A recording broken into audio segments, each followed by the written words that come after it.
Hello and welcome to Davos 25, the IT point of view.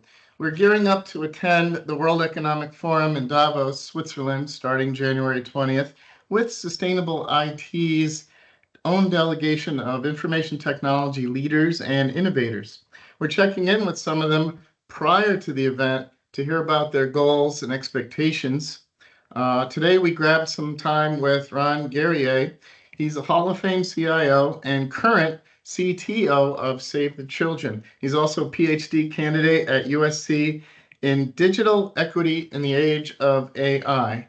So soon I'll having to call you Dr. Guerrier when we meet up at these events, and we've known each other for decades. And I'm really happy that you're going with us, and I think it'll be very meaningful. But I'd like to know what you think. Why should IT executives even go to the World Economic Forum? They aren't the typical people in the seats or on the stages, for that matter. Yeah, that's a great question, Rick. And IT professionals should be engaged in, I'll use my usual Hamilton reference, be in the room where it happens. We are more important than ever as technology leaders are in the C-suite. We are in the boardroom. We're seen as the internal consultants to the organization. And so we have to be prominent and we have to have a voice in the room.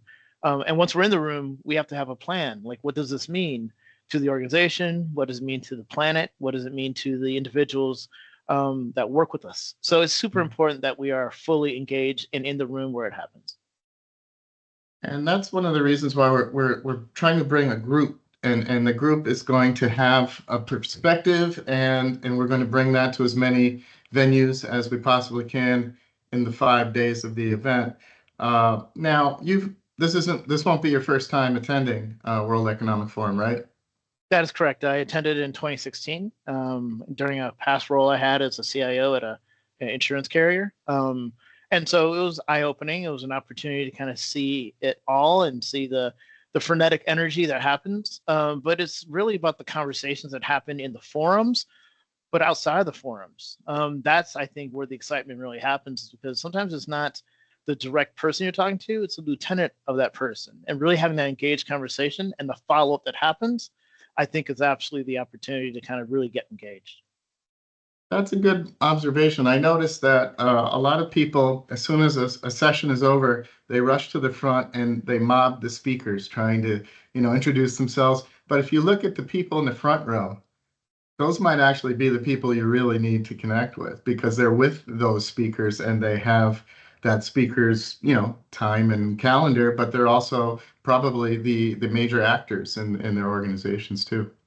Absolutely. Those lieutenants are the ones that are probably one guiding where that speaker is probably going to go next.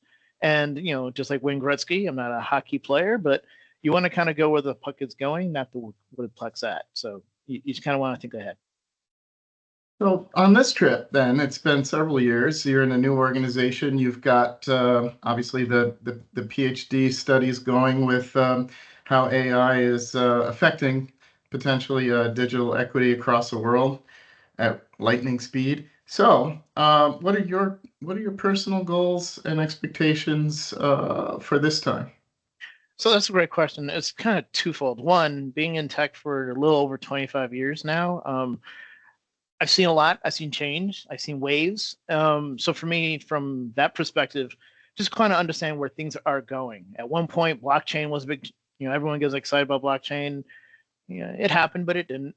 We're in a different realm right now where AI has legs. It should have legs. It's a great opportunity.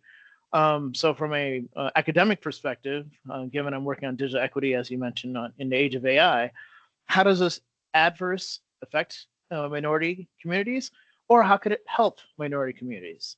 And the way I always put AI is it's like an element, like water or fire. If done well, it could save us, give us life.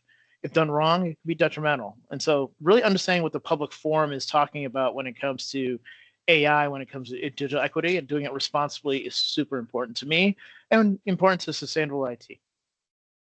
We'll definitely be hitting that topic multiple times during our own events, and also, the perspective that we're going to be bringing to some of these organizations that are hosting AI sessions, and I fully expect them to talk about the positive impacts and the potential, but also I know there'll be a good deal of concern. And IT has some of the answers to those concerns. So we need to be in the front row, if not on the stage. Now,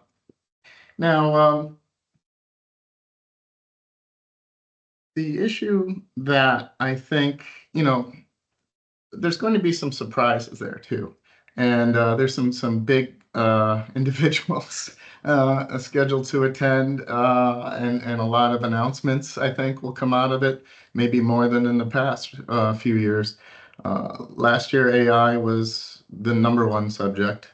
What do you think? You're thinking ahead. Do you expect anything unusual or some surprises that might come up, or something that you may push forward yourself that people aren't expecting? That's a great question. And yes, it's last year there was a buzz about it. You can't go to a conference today without AI being part of a topic. I was at a conference recently. We said, let's not talk AI.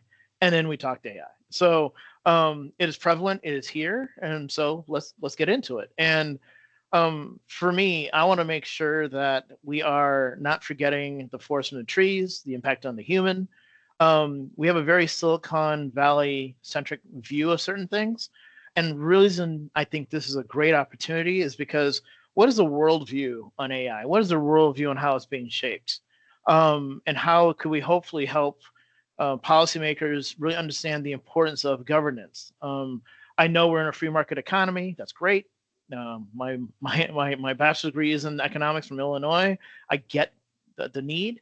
However, we do have to put some guardrails on some of these rules that we're putting into place, because it's just a matter of time. It's happening already. AI is writing AI. And knowing that, we always have to make sure the human is in the center of that. And I use the example of predictive analytics. I can't get around without Waze or Google Maps, but I have to give it certain guidelines to get to where I want to go. I'm not going to just say, take me there. Like I might want to avoid a tollway or a river.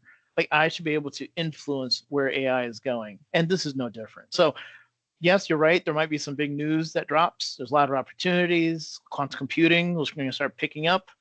But I truly believe, this is the time for AI, and how do we shape it to do it in a responsible manner? And again, being part of this delegation allows me to be part of that narrative and that public forum. So I'm pretty excited about it. Terrific. Well, I look forward to pounding the pavement there with you and hearing what people have to say, as well as yourself. So I look forward to seeing you in Switzerland in about very shortly. Actually, it's coming up fast, right? Meanwhile, have a great Christmas and New Year's, and be well with your family. Absolutely. Same to you, and just warm. Talk to you soon.